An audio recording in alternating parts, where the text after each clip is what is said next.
ஒருத்தவன் பேங்க் வாசலில் உட்காந்து சிப்ஸ் சாப்பிட்டுன்னு இருந்தான். அப்போது அந்த பேங்க் வெளியே ஒரு ரோபோட் வந்துச்சு, ஒரு பெட்டியில் காசோட. அவன் டக்குன்னு போய் இந்த பேர் லேபில் ஓடிக்கினான். அதை பார்த்து பின்னாடி அந்த ரோபோட்டு வந்தது. அவன் ஒரு டேபிள் கடியில் போய் ஒழிஞ்சிக்கினான். அந்த ரோபோட் அதை பார்த்து அந்த டேபிளை திருப்பி கடைசி ட்ரை பண்ணும்போது அதில் இருக்கிற கெமிக்கல் அது மூஞ்சில் பட்டுருச்சு. கோவத்தில் அந்த டேபிளை குத்தி உடச்சிட்டு அங்கே இருந்த கெமிக்கலை மேலே எல்லா இடத்துலையும் தெளிக்க ஆரம்பிச்சிச்சு. அப்போது அந்த மனுஷன் வாயிலே அது ஊற்றுச்சு. அப்புறம் அவனுக்கு ஒரு சூப்பர் பவர் கிடச்சி ரோபோட்டு ஒரு குத்துனான். அந்த ரோபோட்டு ஒன்றுமே அது மாதிரி மண்டையில் ஒரு தட்டி அந்த பையனை படுக்க வச்சு. அப்புறம் அவன் செத்துட்டான்னு நினச்சி அந்த லேபை விட்டு அது வெளியே போயிடுது. அப்புறம் ஒரு சயின்டிஸ்ட்டு வந்து அவன் கீழே முட்டி போட்டிருக்கிறத பார்த்துட்டு அவனுக்கு ஒரு ஊசி போட்டான். அந்த ஊசி போட்டோன்னே அவனுக்கு ஒரு சூப்பர் பவர், அதாவது நெருப்பு பவர் கிடச்சிது. அவங்க 2 பேரும் நல்ல ஃப்ரெண்ட் ஆகிட்டாங்க. இவங்க புதுசாக ஒரு விஷயத்தை பற்றி பேச ஆரம்பிக்கிறாங்க. இது பின்னாடி யார் இருக்கான்னு. அவன் தான் இந்த எல்லா விஷயத்தையுமே செய்கிறான். இன்னொரு பக்கத்தில் அந்த ரோபோட் கன்ஸ்ட்ரக்டட் ஏரியாவில் 2 பேர் அடித்து போட்டுது. டக்குன்னு ஹீரோ அங்கே போய் நின்று நிறுத்துங்கிறான். அப்புறம் சண்டைக்கு வந்து இந்த ரோபோட்டை சண்டை போட ஆரம்பிக்குது. ஹீரோ அவனோட நெருப்பு சக்தியால் அடிக்கிறான். அந்த ரோபோட்டை பயங்கரமாக அடிச்சுன்னு ரோபோட்டுக்கு கோவம் வந்துருச்சு. கோவம் வந்து ரொம்ப அக்ரெசிவாக தாக்க ஆரம்பிச்சிடுது. ஹீரோ அப்படியும் தப்பிச்சு ரொம்ப பயங்கரமாக அடித்தான். அது எவ்வளோ தான் தடுத்தாலும் அதால் ஓரளவு மேலே தாக்கு பிடிக்க முடியல. கோவத்தில் பூமியை குதிச்சு டக்குன்னு ஹீரோ பறந்து போய் குத்தலான்னு போனான். அதை அடிச்சுட்டு டக்குன்னு பறந்து எட்டையை வந்தான். அப்போ எட்டையை வரும்போது காலை பிடிச்சி சுரட்டி குத்திடுத்தது.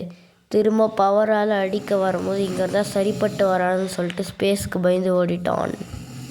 அந்த ரோபோட் ஸ்பேஸில் பறந்து போனதை பார்த்து நம்ம ஹீரோவும் அதை பின்தொடர்ந்து போகிறான். ஸ்பேஸில் ஒரு பெரிய பவரை உருவாக்கி அடிக்க நினச்சான். அதுக்குள்ளே அவன் ஒரு தட்டி ஹீரோவை கீழே தள்ளி விட்டான். இவன் கீழே பூமிக்கு வந்து கிடக்கிறான். அப்போ டக்குன்னு இந்த சயின்டிஸ்ட் தான் திரும்ப வந்து இவனை ரெஸ்கியூ பண்ணி கூட்டின்னு போய் வீட்டுக்கு உட்காந்து பேசுகிறான்.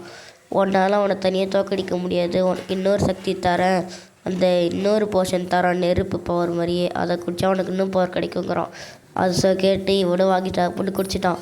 குடிச்சோடனே இவனுக்கு இன்னும் பெரிய நெருப்பு பவர் கிடச்சிருக்கு. இந்த பவர் வைக்கிற நேரத்தில் இன்னொரு பக்கம் அந்த ரோபோட் ஸ்பேஸில் இருக்கிற ஒரு கேஸ்டலுக்கு போயிடுத்து.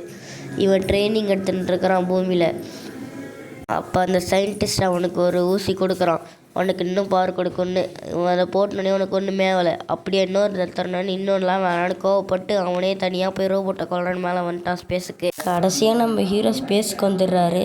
ஸ்பேஸ்க்கு வந்து சக்தியை வெளியே விடுறாரு. ஒரு கெட்டது நடக்குதுன்னு கடைசியில் பார்த்தா அந்த ரோபோட் பின்னாடி தான் இருந்திருக்கு. அடிக்க வந்தது. நாம் எடுத்து ட்ரைனிங் வீணாக போகலன்னு ஒரு குத்தில அந்த ரோபோட்டை தவிட பிடியாக்கிட்டு சந்தோஷமாக சிரிச்சுன்னு இருந்தார். அப்போ திடீர்னு ஒரு சுற்றி வந்து அடிக்குது. அவர் சக்தியாலே அதை தடுத்து பிடிச்சி கத்துறாரு. அது அதிகமாகினே இருக்குது. என்னன்னு பார்த்தா பின்னாடி இருந்து ஒருத்தன் அந்த ரிவர்ஸ் பண்ணிட்டுருக்கிறான். இதனால் முடியல. ஹீரோ வந்து திரும்பி தள்ளி விட்டான் பக்கத்தில். இருந்தாலும் திரும்பி அதை திரும்ப தட்டி விட்றான். ஹீரோ அதை தடுத்துட்டு 2 பேரும் பேசிக்கிறாங்க. எப்படி உனக்கு எவ்வளோ சக்தின்னு சொல்லிட்டு பேசிக்கணுன்னே அவங்க நிலாவில் வந்து உட்காந்து பேசின்னு இருக்கிறாங்க. நீ நல்லவன் தானா? நான் அவனோட அடியாள்னு நினச்சேன். யாரோட அடியாள்ப்பா? ஓ, உனக்கு விஷயம் தெரியாதா? சரி பரவாயில்ல விடு. திடீர்னு அங்கே ஒரு மான்ஸ்டர் வந்தது.